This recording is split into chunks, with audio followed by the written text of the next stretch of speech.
জনাব তারেক রহমান আসছে না। দেখুন, জনাব তারেক রহমান কিন্তু বাংলাদেশের লার্জেস্ট পলিটিক্যাল পার্টিকে লিড করছেন এবং খুবই সম্ভাবনা যে আগামী নির্বাচনে বিএনপি জয়লাভ করবে এবং তিনি প্রধানমন্ত্রী হবেন।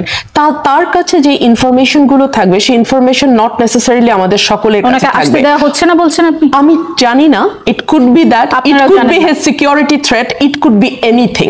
তবে কোনো না কোনো কারণ ছাড়া উনি এমনি খুশিতে বসে আছেন লন্ডনে, না আর জানলেও সেটা আমি মিডিয়াতে বলবো এটাই বা কেন আপনি ভাবছেন? এটা তো আমি নাও বলতে পারি, মানে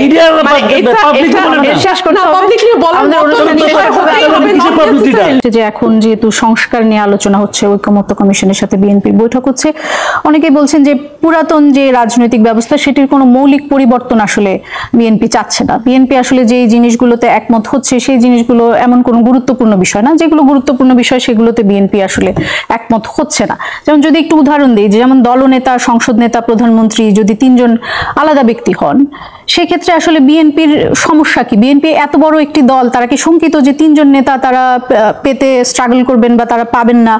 বা আপনি কি ব্যক্তিগতভাবে বিশ্বাস করেন যে একজন ব্যক্তির দুবারের বেশি প্রধানমন্ত্রী হওয়া এই দেশের মঙ্গলের জন্য খুব বেশি জরুরি, যে এই বিষয়গুলোতে বিএনপি আসলে সম্মতি দিতে পারছে না? আপনাকে অসংখ্য ধন্যবাদ। কোন সংস্কারগুলো গুরুত্বপূর্ণ আর কোন সংস্কারগুলো গুরুত্বপূর্ণ নয়, এই আলোচনা ইটসেলফ ইজ ভেরি সাবজেক্টিভ। আমার কাছে কিছু কিছু সংস্কার খুব গুরুত্বপূর্ণ, যেটা হয়তো তোলা আপনার কাছে একেবারেই গুরুত্বহীন। আবার মাসুদ ভাইয়ের কাছে কিছু সংস্কার হয়তো একেবারেই গুরুত্বহীন, যেটা আমার ভাইয়ের কাছে হয়তো খুবই গুরুত্বপূর্ণ।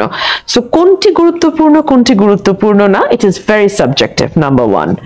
নাম্বার টু, যদি আমি তর্কের খাতিরে ধরেও নেই যে আপনারা সংবিধান সংস্কারকে গুরুত্বপূর্ণ বলছেন, আপনি আমাকে বলুন তো, সংবিধান সংস্কার কি অধ্যাদেশের মাধ্যমে করা সম্ভব? সম্ভব নয়।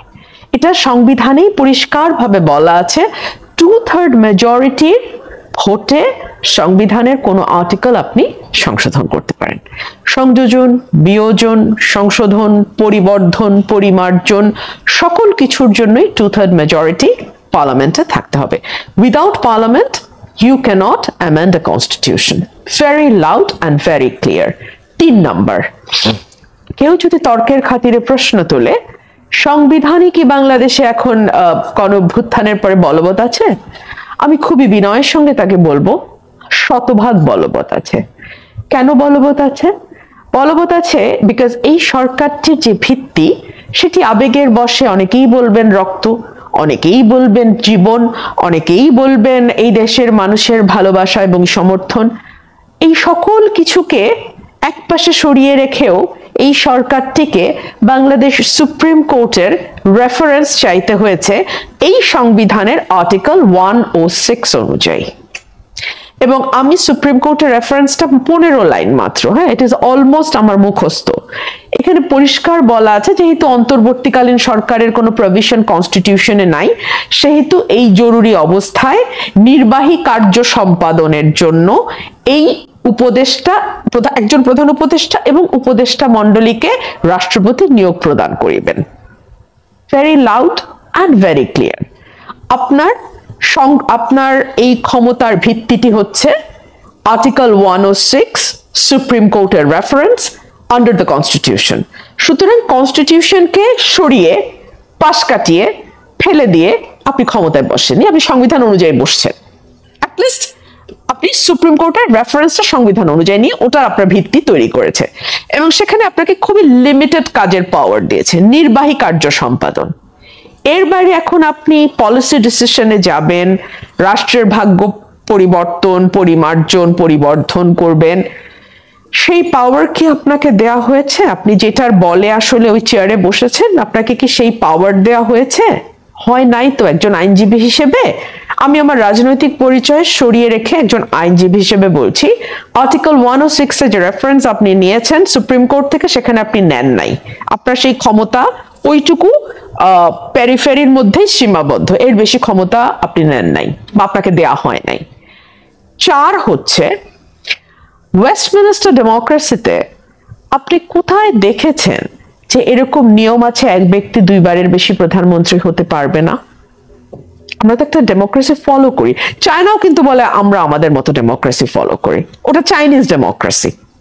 কিন্তু আমরা চাইনিজ ডেমোক্রেসি ফলো করি না, আমরা আমেরিকান ডেমোক্রেসিও ফলো করি না, যেখানে 2 বারের বেশি প্রেসিডেন্ট হতে পারবে না। আমাদেরটা প্রধানমন্ত্রী শাসিত ওয়েস্টমিনিস্টার ডেমোক্রেসি। আমাদের ক্ষেত্রে খুব সম্ভবত এই কারণেই এই প্রশ্নটি উঠেছে, যে সেটি হচ্ছে যে গত 16 বছরে আমরা যেটি দেখেছি যে প্রধানমন্ত্রীর অসীম ক্ষমতা থাকার কারণে আসলে তাদেরকে, এবং বারবারই এই জিনিসের ভেতর দিয়ে আমাদের যেতে হয় যে একটি নির্বাচন ব্যবস্থা যেটি তত্ত্বাবধায়ক সরকার আনা হলো, যে সেটির আন্ডারে নির্বাচন হবে, তারপর সেটিকে সরিয়ে প্রতিবারই নির্বাচনের আগে এই ধরনের একটি ঘোলাটে পরিস্থিতি হয় বলেই খুব সম্ভবত এই কথাটি উঠছে যে এখন এক ব্যক্তিকে 2 বারের বেশি। আমি আপনার সকল কথার সাথে একমত। তাহলে আপনি কি করবেন একটা রাজনৈতিক দল হিসেবে? আপনি জনগণের কাছে যাবেন, গিয়ে বলবেন যে যেহেতু আমাদের 50 বছরে আমরা বারবার ধোঁকা খেয়েছি, যেহেতু গত 50 বছরে আমরা আমাদের মনের মতন প্রধানমন্ত্রী পাইনি, সেহেতু আমরা 1 বারের বেশি 2 বারের বেশি কেউ প্রধানমন্ত্রী থাকবো না। আপনি যাবেন জনগণের কাছে, জনগণ যদি আপনাকে ভোট দেয় আপনার এই ম্যানিফেস্টো দেখে, আপনার এই ওয়াদা দেখে, আপনি 2/3 মেজরিটি নিয়ে যাবেন সংসদে, গিয়ে আপনি বলে দিবেন, পার্লামেন্টে আপনি সংবিধান সংশোধন করে বলে দিবেন যে এক ব্যক্তি 2 বারের বেশি প্রধানমন্ত্রী হবে না। কোনো অসুবিধা নাই তো। Why are you so scared to go to common people? মানুষের কাছে যান, go to them, তাদের কাছে আপনার একদম সব তুলে ধরেন।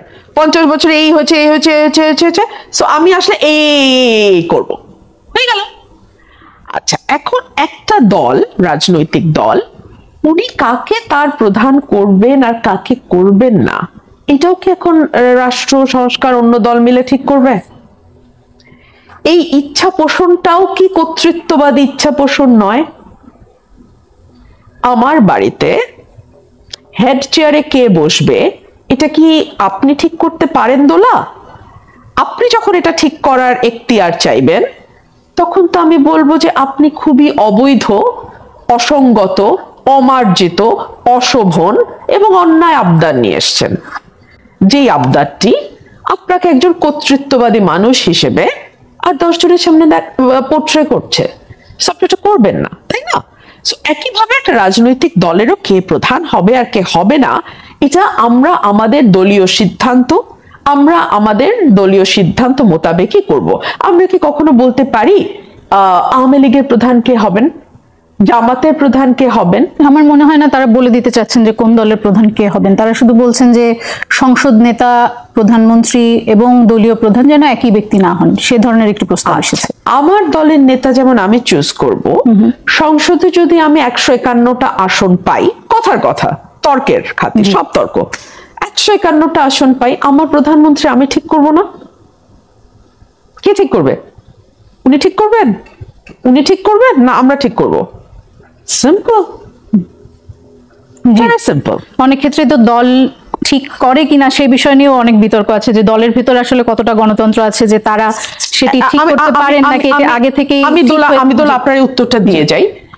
দলের মধ্যে ডেমোক্রেসি আছে কি নাই এই তর্ক একপাশে সরিয়ে রেখে আমি বলছি যে এই সকল কিছু জানবার পরে মানুষ যাকে বেছে নেবে, এই আলোচনাগুলো আপনি ভোটের মাঠে তুলবেন যে ওই দলের এটা নাই, ওই দলের ওই জায়গায় কমতি আছে, ওই দলের চেয়ে আমি এই জন্য বেটার, সো আমাকে তুমি এই জন্য সমর্থন করো। রাজনীতিটা তো মানুষকে ঘিরে, ফর গড সেক। রাজনীতিটা 10টা মানুষ, মানে 10 elite people পলিটিক্স না। পলিটিক্স হচ্ছে যেই মানুষটার সিদ্ধান্তকে আপনার মনে হয় যে মানুষটা বারবার ভুল করে, ও কিন্তু এই সিদ্ধান্ত গ্রহণের শতভাগ অধিকার রাখে, ঠিক যেমন একজন নোবেল লরিয়েট রাখেন। আমরা দেখছি যে প্রধান উপদেষ্টা বারবার করে বলছেন যে উনি ডিসেম্বর থেকে জুনের ভিতর নির্বাচন দিবেন এবং এই বিষয়ে উনি মোটামুটি কনসিস্টেন্ট, কিন্তু তারপরেও আপনাদের দল থেকে এক ধরনের শঙ্কা লক্ষ্য করা যাচ্ছে যে নির্বাচন এই সময়ের মধ্যে হবে না। এটি কি এই কারণে যে আপনাদের কাছে ইনসাইডার কোনো ইনফরমেশন আছে, নাকি আপনারা প্রধান উপদেষ্টার উপর ভরসা রাখতে পারছেন না? কি কারণে এই শঙ্কা, যদি একটু সংক্ষেপে বলেন। দোলা, আমি একজন আইনজীবী এবং আইনের অঙ্গনে circumstantial evidence is very important. যখন কোনো প্রত্যক্ষ প্রমাণ একেবারে হাতে নাতে ধরে ফেলা, ফটোগ্রাফ, ভিডিও, প্রত্যক্ষদর্শী সাক্ষী না থাকে, তখন একটা ঘটনাকে আমরা কিভাবে প্রমাণ করি? আমরা সার্কামস্ট্যান্সিয়াল এভিডেন্স দিয়ে প্রমাণ করি। এটাকে বলি স্টিং অফ পার্লস। একটার সাথে একটা মুক্তা গেঁথে গেঁথে আমরা একটা মালার মতো বানাই। আপনি একটু মনে করে দেখেন তো। আচ্ছা, প্রথমে আমরা ডিসেম্বর টু জুন নিয়ে আলোচনা করি। ডিসেম্বর টু জুনের মধ্যে কয়টা মাস? 6টা। 6টার মধ্যে কোন মাসটাকে আমরা ধরবো? ধরো আমি নির্বাচনের প্রস্তুতি নিচ্ছি, আমি আমার এলাকায় প্রতি মাসে 10 থেকে 15 দিন থাকি। আমি যদি জানি ডিসেম্বরে নির্বাচন হবে, আমি হয়তো 30 দিন থাকবো। আর আমি যদি জানি জুনে নির্বাচন হবে, আমি হয়তো 20 দিন থাকবো। আমাকে নির্বাচনের প্রস্তুতি নিতে হবে। শুধু নির্বাচন যিনি করেন একা তিনি প্রস্তুতি নেন না, তার নেতা কর্মী, তার দলের কর্মী সমর্থক, ভোটার প্রত্যেকে প্রস্তুতি নেয়। সেই সঙ্গে তো প্রশাসন, পুলিশ এবং নির্বাচন কমিশন বাদই দিলাম। এই যে দীর্ঘ একটা প্রস্তুতির ব্যাপার, আপনার সামনে যদি রোড ম্যাপ না থাকে আপনি কিভাবে জানবেন? আপনাকে বলা হলো ম্যাট্রিক পরীক্ষা ডিসেম্বর থেকে জুনের মধ্যে হবে। আপনি কোন স্টুডেন্ট, যারা পরীক্ষার্থী, তারা কিভাবে পরীক্ষার জন্য প্রিপারেশনটা নেবে? কিভাবে নেবে? এই অনিশ্চিত আনসার্টেন অবস্থা 1। 2 হলো বাংলাদেশের কোন নির্বাচন, 11টা নির্বাচন হয়েছে টোটাল, 12টা, একটা ছাড়া 15ই ফেব্রুয়ারি নির্বাচন ছাড়া জুনে কোনো নির্বাচন হয়েছে? জীবনে হয়েছে? নেক্সট জুনের কথা যদি আপনি চিন্তা করেন, যেটি বললেন, আর 86 সালেও খুব সম্ভবত একটি নির্বাচন হয়েছিল। ওই দুটো নির্বাচনই একেবারেই, মানে 86 নির্বাচনটা তো এরশাদকে বৈধতা দেওয়ার একটা নির্বাচন, অতি বিতর্কিত নির্বাচন। 96 নির্বাচনটা কিন্তু তার আগে 15ই ফেব্রুয়ারি হয়েছে। হ্যাঁ, জুড়ে হয়েছে। এখন হয়েছে কি, বাংলাদেশে আগামী বছর জুনে দুটো ঈদ, বড় বড় ঈদ যাবে। ফেব্রুয়ারি 21 তারিখ থেকে রমজান শুরু হবে, মার্চের 21 বা 22 তারিখে ঈদ হবে, তার 1-2 মাস 10 দিন পরে কোরবানির ঈদ। এই দুটো, তারপরে শুরু হবে এসএসসি পরীক্ষা। এবং last but not the least, বাংলাদেশের আবহাওয়া এতই মানে উত্তাল থাকে ওই সময়টাতে, ঝড় বৃষ্টি কাদা সবকিছু মিলিয়ে ওটা নির্বাচনের সময় না, আইডিয়াল সময় না। সে কারণে 12টার মধ্যে আমরা হয়তো খুঁজে পেতে 2টা বা একটা নির্বাচন, যেটা ওই সময় হয়েছে বলে হয়েছে, না হলে হতো না। সো এরকম একটা পরিস্থিতিতে আমরা সকলেই মোটা দাগে বুঝতে পারি জুন মানে আসলে জুন না, জুন মানে আসলে এটাকে টেনে নিয়ে ডিসেম্বরের দিকে। আচ্ছা, কেন এই কথাটি আমি বলছি? আবারও প্রশ্ন আসতে পারে।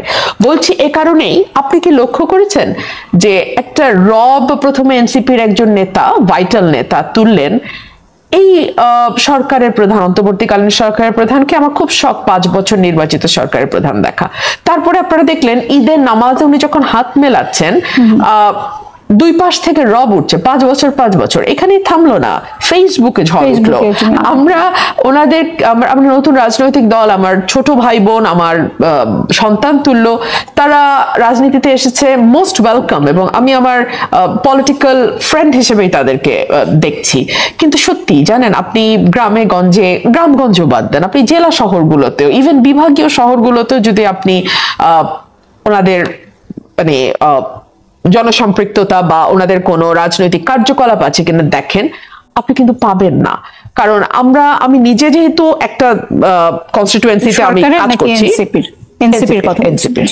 আমি যেহেতু একটা কনস্টিটুয়েন্সিতে কাজ করছি, এর বাইরে আমাকে দলের কাজে বিভাগ, মানে বাংলাদেশের সকল বিভাগে ঘুরতে হয়, বহু জেলায় ঘুরতে হয়, এবং সেই জেলাগুলোর মিটিং আবার উপজেলা, ইউনিয়ন লেভেলের নেতারাও আসেন। সো কন্টিনিউয়াসলি কিন্তু মানুষের সাথে আমাদের কথা বলতে হচ্ছে, মানে কথা বলতে থাকি, বলতে হচ্ছে। সো ওনাদের কিন্তু সেরকম কোনো কার্যকলাপ আমরা দেখছি না। অর্থাৎ নির্বাচনের প্রস্তুতি বলতে যেটাকে বলে, একদম মোটা দাগে, মানে সূক্ষ্ম প্রস্তুতির কথা আমি বলছি না, মোটা দাগে সেটারও কোনো আলামত কিন্তু আমরা দেখতে পাচ্ছি না। অর্থাৎ এক ধরনের ঢেলে ঢালা রিল্যাক্সড ভাব। সেই ফেসবুকের পর আমরা দেখলাম স্বরাষ্ট্র উপদেষ্টা যিনি বললেন, তিনি বললেন যে না, আমরা না, মানুষ চাইছে, আমরা 5 বছর চাইছি।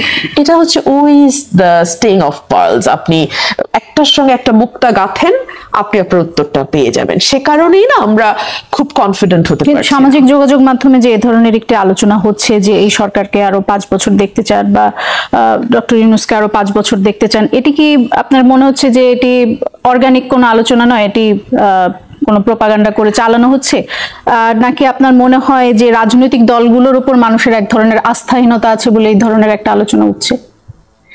দেখুন, পাবলিক পারসেপশন হচ্ছে যে যেই আইডি গুলো থেকে কমেন্ট গুলো আসছে, একই ধরনের কমেন্ট, আপনি ওয়ার্ডিং এর ফরম্যাট দেখলে আপনি বুঝবেন একই ধাঁচে।